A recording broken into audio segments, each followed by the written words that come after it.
একটু খেয়াল করে দেখেন তো আছে নাকি? আল্লাহ রাসূল আরো বলেন, সেই সময় কোরআন থাকবে না, তবে কোরআনের রসম গুলো থাকবে।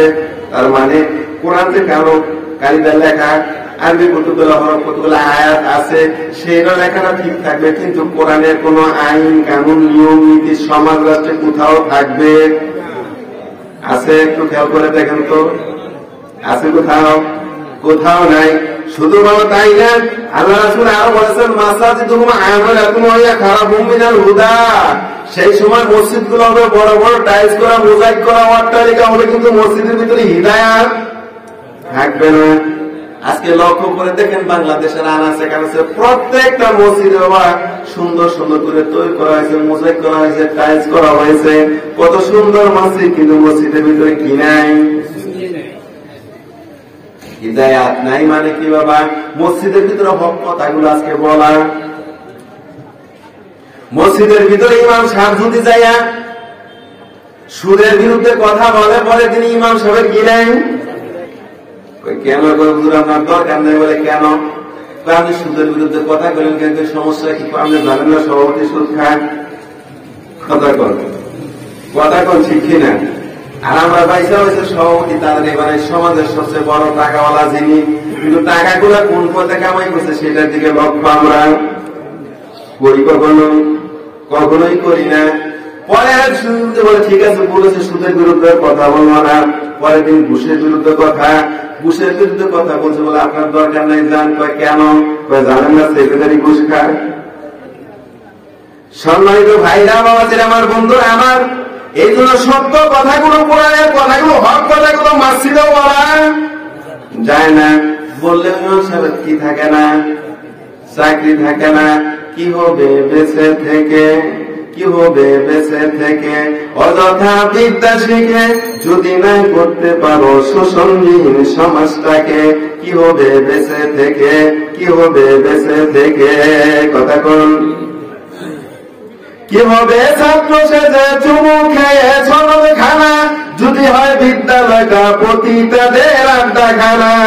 কথা কোন? কি হবে ছাত্র সেজে চুমু খেয়ে সনদ খানা, যদি হয় বিদ্যালয়টা পতিতাদের আড্ডাখানা? এসে মরাই ভালো, দেশের যাওয়াই ভালো, এসে মরাই ভালো, দেশের যাওয়াই ভালো। কি হবে ধোঁকা দিয়ে বিবেকটাকে? কি হবে বেঁচে থেকে? অযথা বিদ্যা শিখে যদি না করতে পারো শোষণহীন সমাজটাকে, কি হবে বেঁচে থেকে?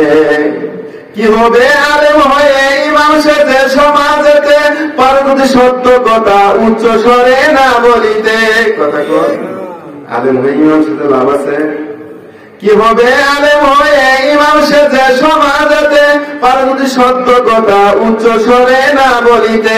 চাকরির ভয় করো যদি ছেড়ে দাও ওই না গদি, চাকরির ভয় করো যদি ছেড়ে দাও ওই না গদি। কি হবে ধোঁকা দিয়ে আল্লাহকে? কি হবে ধোঁকা দিয়ে আল্লাহকে? কি হবে বেঁচে থেকে? অযথা বিদ্যা শিখে যদি না করতে পারো শোষণবিহীন সমাজটাকে, কি হবে বেঁচে থেকে? কি হবে বেঁচে থেকে? কথা কন। সম্মানিত ভাইরা, এই আমাদের অবস্থা। আল্লাহ রাসূল এটুকু বলে শেষ করেন, তিনি আরো বলেন, ওলামা শারুন তাহতা, মানে শারুন মান তাহতা আদিমিস সামাই মানে ইনদাহু। সেই সময় আসমানের নিচে জমিনের উপরে আলেম রহমান মানুষের কাছে সবচেয়ে ঘৃণার পাত্র। একটু খেয়াল করে দেখেন,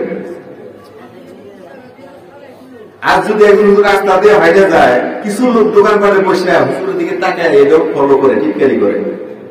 যদি একটু জোরে যায়, কয় দেখো কি জোরে যাইতেছে, মনে দাওয়াত পাইছে। কথা কর। আবার যদি একটু আস্তে হাঁটে, তাইলে হুজুরের দোষ। খাইতে খাইতে কত বেশি খাইতে লুল হয়ে গেছে, লড়তে পারে না। কথা কন ঠিক কিনা? হুজুরের বড় বিপদে আছে, কথা বলছে।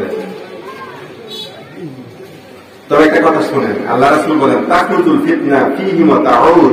সেই সময় দুনিয়ার জন্য ফিতনা ফসাদ এইভাবে ছড়াবে, তসবির রশি ছিঁড়ে গেলে দানা যেমন একের পর এক জমিনে পড়তে থাকে, সেইভাবে ছড়াবে। একটু খেয়াল করে দেখেন, সেটা শুরু হয়েছে কি হয় নাই? আমার মনে হয় আল্লাহ রাসূলের হাদিসটা আমাদেরকে দেখে দেখেই বলছেন নাকি? এখন তো আর বলে নাই, কতদিন আগে বলছেন? 1400 বছর 1500 বছর হয়ে আসতেছে, তার বেশি। সম্মানিত ভাইরা, এই জন্য নামাজ আমরা পড়বো, নামাজের ভিতরে কি থাকা লাগবে? দৃঢ়স্থিরতা লাগা লাগবে, খুশু খুজু থাকা লাগবে। তাহলে আপনার এই নামাজ আপনার কি হবে? আল্লাহর দরবারে গৃহীত হবে, কবুল হবে। সাহাবায়ে আজমাইনের নামাজ কত সুন্দর ছিলেন। আল্লাহ রাসূল কোন যুদ্ধ থেকে আসতেছিলেন, এক জায়গায় রাত্রি যাপন করার জন্য সীমিত ভাবালেন, তাও সেট করলেন। করার পর চিন্তা করলেন, আমরা যখন রাত্রি যাপন করবো, সবাই যদি ঘুমাই, শত্রু সেনা হয়তো রাত্রিতে আমাদের উপর আক্রমণ করতে পারে। এই জন্য 2 জন সাহাবীকে দায়িত্ব দেওয়া হলো, তোমরা পাহারা দাও। তোমাদের দায়িত্ব হলো শত্রু আসলে আমাদের কি করবা? জাগিয়ে দিবা। এই 2 জন সাহাবী তারা 2 জনের পরামর্শ হলো, খামাখা এই কাজটার জন্য 2 জন রাত জেগে লাভ কি? শত্রু আসলে শুধু জাগাই দাও, এটাই তো কাজ। তাহলে কাজ করি, চলো রাত্রির